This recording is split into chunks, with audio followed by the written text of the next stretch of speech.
نواقض وضو کو ہم تفصیل اور دلیل کے ساتھ دیکھ رہے ہیں. تو جیسے کہ ہم نے کہا کہ شرمگاہ کو براہ راست ڈائریکٹ بغیر کسی کپڑے کے چھونے سے وضو ٹوٹ جاتا ہے. اس کی دلیل کیا ہے؟ حضرت بصرہ بنت صفوان رضی اللہ عنہا سے مروی ہے کہ رسول اللہ صلی اللہ علیہ وسلم نے فرمایا جس شخص نے اپنے ذکر یعنی کہ شرمگاہ کو چھوا اسے چاہیے کہ وضو کرے. صحیح ابو داؤد کی حدیث ہے، حدیث نمبر 166.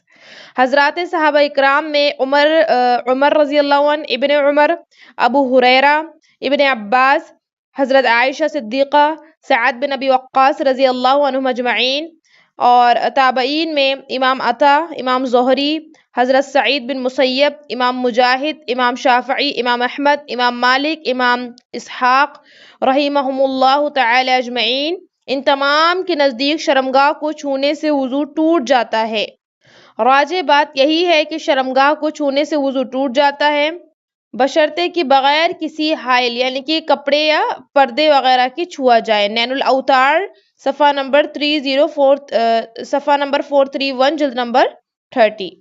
جیسے کہ حضرت ابو ہریرہ رضی اللہ عنہ سے مروی ہے کہ رسول اللہ صلی اللہ علیہ وسلم نے فرمایا جو شخص اپنے آلائے تناسل یعنی کہ شرمگاہ کو بغیر پردے کے چھوئے تو اس پر وضو واجب ہے. حاکم کی حدیث ہے، یہ حدیث نمبر 138 اور جلد نمبر 1.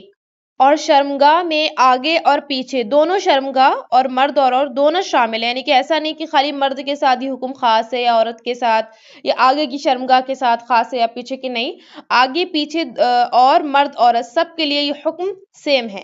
حضرت ام حبیبہ رضی اللہ عنہا سے مروی ہے کہ رسول اللہ صلی اللہ علیہ وسلم نے فرمایا جو شخص اپنی شرمگاہ کو چھوئے وہ وضو کرے. صحیح ابن ماجہ حدیث نمبر 390.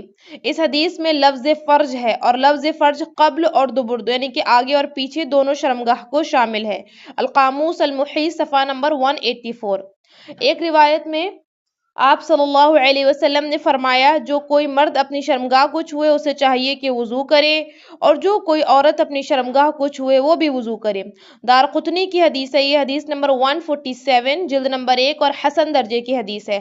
تو یہاں پر مرد عورت کا جو ایک شبہ ہے وہ فرق یہاں واضح کر دیا گیا ہے. تو معلوم ہوا کہ شرمگاہ کو براہ راست ہاتھ لگانے سے وضو ٹوٹ جائے گا، چاہے مرد ہو چاہے عورت ہو، چاہے آگے کی شرمگاہ چاہے پیچھے کی شرمگاہ، کیسے بھی ہو دونوں صورتوں میں براہ راست اگر کوئی شرمگاہ کو چھو لے تو اس کا وضو باقی نہیں رہے گا. So kids, girls and ladies can learn recitation of the Quran with tajweed near us. Ladies teacher will be teach inshallah. We will teach supplication, seerat, salah, purification and etiquettes to children.